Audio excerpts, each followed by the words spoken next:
मुडानिया को पहले भी वोट दिए थे, जिताया था, लेकिन उसने जो खरा नहीं उतरा, वो खरा नहीं उतरा, वो बीच में चला गया। लेकिन राजनीति बहुत खतरनाक है। आज जिस स्तर पर मैं हूं राजनीति में, मैं किसी से मार खाने वाला नहीं हूं और किसी के चुंगल में भी आने वाला नहीं हूं, क्योंकि लंबे समय का जानकारी, अनुभव, बड़े नेताओं से ज्ञान लेना, प्राप्त करना। उस वक्त मैं बच्चा था, जवान था, और बड़े नेताओं को यह नहीं जच रहा था कि मैं राजस्थान में रहूं, मैं राजस्थान में एमएलए के रूप में रहूं। बहुत चालाकी से हमारे प्रधानमंत्री थे नरसिंह राव जी, और उनके बहुत निजी थे मंत्री भुवनेश्वर चतुर्वेदी, उनके सलाहकार थे, और उनके सलाहकार थे चंद्रमल जी वैद्य, जो आज हमारे बीच में नहीं है। इन सब ने मिलकर के मेरा पत्ता काटा और मुझे विधानसभा के जरिए पार्लियामेंट में भेज दिया। लेकिन आपके साथ तो धोखा ही हुआ। मैं मन ही मन में रोया कि मेरा स्टेट मेरे से फिर छुड़ा दिया।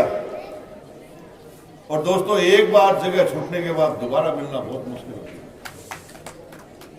छूट जाती है तो प्राप्त करना बहुत मुश्किल होता है। वो अफसोस मुझे आज तक भी याद है। आज तक मैं उस बात का अफसोस करता हूं कि मैं उस 93 में राजस्थान नहीं छोड़ता, 95-96 में, तो आज मेरी लंबी सेवा होती राजस्थान के लोगों के लिए, मेरे क्षेत्र के लोगों के लिए। लेकिन एक ऐसा समय आया, ओलमे का भागीदार हो गया, दिल्ली में रह करके मैंने कोई कम सेवाएं नहीं की। मैंने ऐसे ऐसे काम किए जो हिंदुस्तान के अंदर कोई नहीं करा सकता। ये राजस्थान की और चुरू की तो अलग बात है। हिंदुस्तान के इस नौजवान प्रधानमंत्री राजीव गांधी को 18 गांवों का दौरा कराया था चुरू जिले का।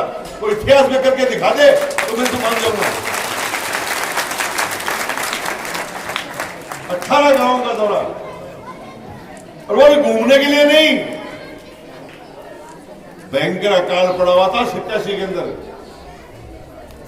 और बिना सड़क के, और मैं टिलों में ले गया प्रधानमंत्री जी को। आज तक माई का लाल कोई करके दिखा दे तो जाने उसको।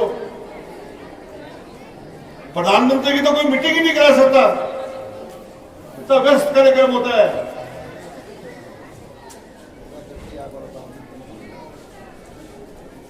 मेरे को राजीव जी ने पूछा, जब मैं उपचुनाव जीत के गया यहां से,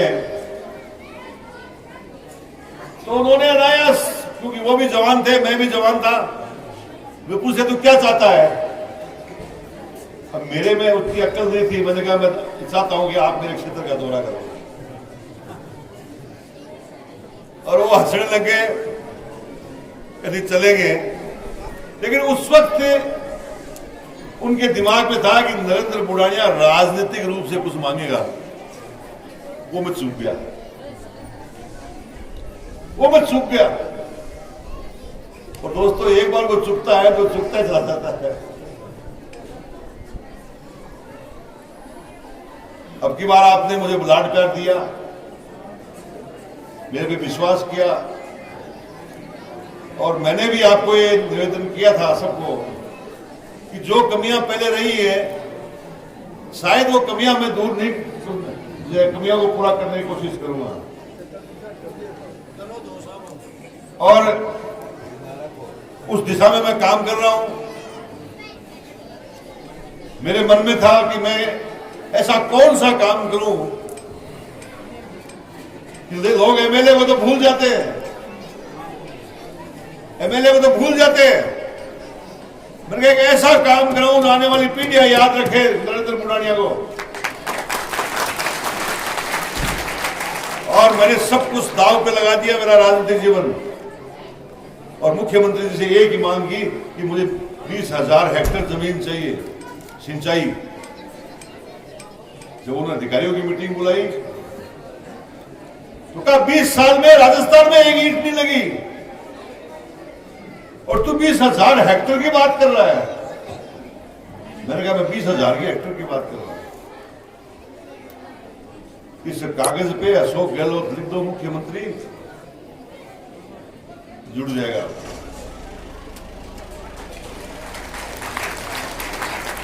बीस 20,000 हेक्टेयर जमीन हमारी जुड़ी। 20 की तो मैं 25 करना जानता हूं। कोई छोटा काम नहीं है दोस्तों, ये कोई छोटा काम नहीं है। ये काम तो इतना बड़ा है कि अपने जीवन में एक बार ऐसा कोई काम कर दे तो उसका जीवन सफल है। अब राजनीतिक कोई प्रतिद्वंदी है वो तो बोल के नहीं कहता,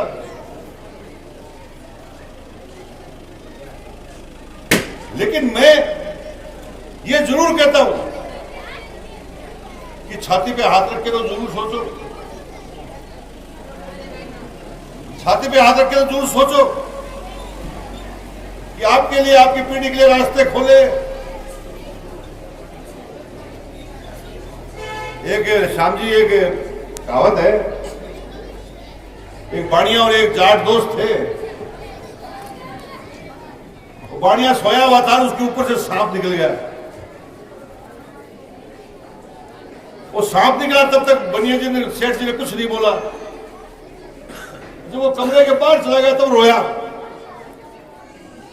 तो शिव भगवान जी ने पूछा, अरे ये सांप तो चला गया, अब तू क्यों रो रहा है?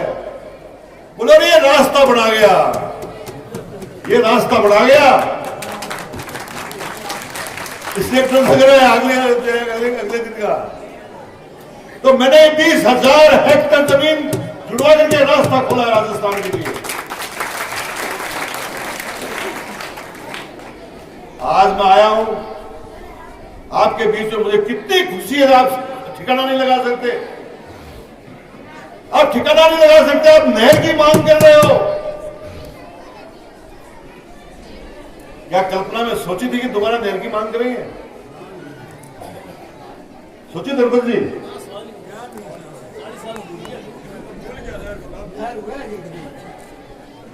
क्या 40 साल में भूल गया? आज हम मांग कर रहे हैं आगे बढ़ाने के लिए, और मैं सबको कहता हूं कि जो चीज प्रारंभ हुई है वो आगे भी बढ़ेगी।